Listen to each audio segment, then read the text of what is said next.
Are you doing the marketing and promotion for your library by yourself or with a very small team? Do you feel overwhelmed and stressed? Like there's never enough time in the day to do everything that needs to get done?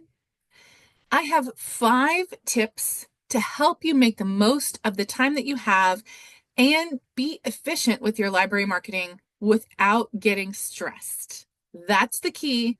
We're going to talk about it in this episode of the Library Marketing Show. Hi, everyone. I'm Angela Hursh from superlibrarymarketing.com.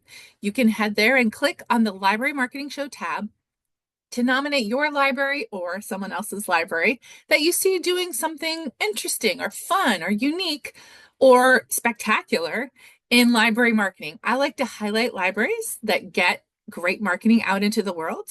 We're actually going to start today's episode with kudos, and our kudos is going to go to the Ocean County Library in New Jersey.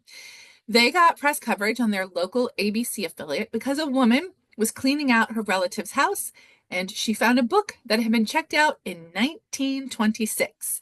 So she took it back to the library and returned it.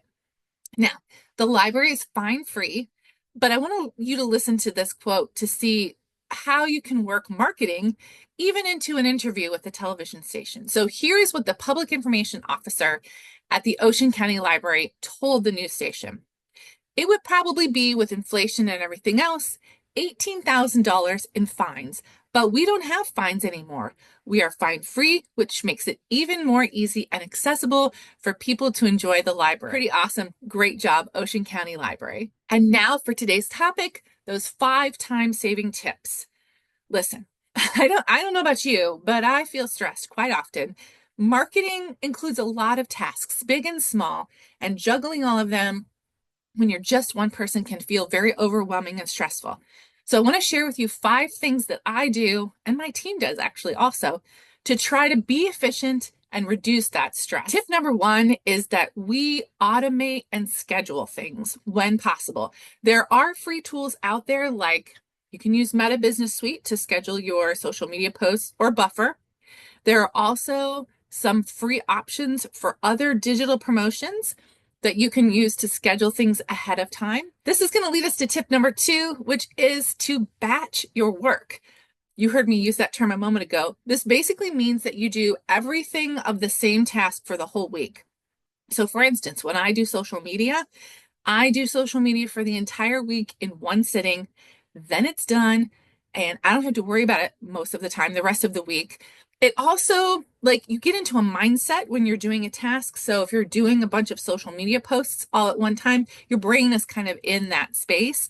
And I think you can do better work because you kind of really dig in and get focused. Tip number 3 is to create a content bank of sorts, I guess is the best word for this. It's basically a thing where as you're doing that work, as you're going through your social media or your email or you're writing a blog, ask yourself, is this something that is timely or is it evergreen? Kind of connected to that, this next tip is to follow what I call the rule of 5. So for every piece of content that I create, I try to share it as much as possible on as many channels as possible. 5 is a good, easy number to remember. So for example, let's say you wrote a blog. You want to share that obviously on your blog. You might want to have somebody at your library or do it yourself. You might want to make a little video for your Instagram account or your TikTok account. You might make a flyer with some of the information about that comes from the blog. You might put it into an email. You might use it on a social media post. And finally, and I think this might be the most difficult tip for people to follow, but when you're working alone and you have a lot to do, you have to have goals and you have to stay focused, which means there are probably some things that you might like to do or that other people are asking you to do that are not within your specific goals. I like to call those nice to haves. And while they're sometimes fun, I think, especially in this day and age when we're all trying to do more with less, that it's good to say no to those nice to haves. I know that's difficult to do, but I really encourage you to do it to save your own mental health and to help reduce your stress. So those are my 5 tips.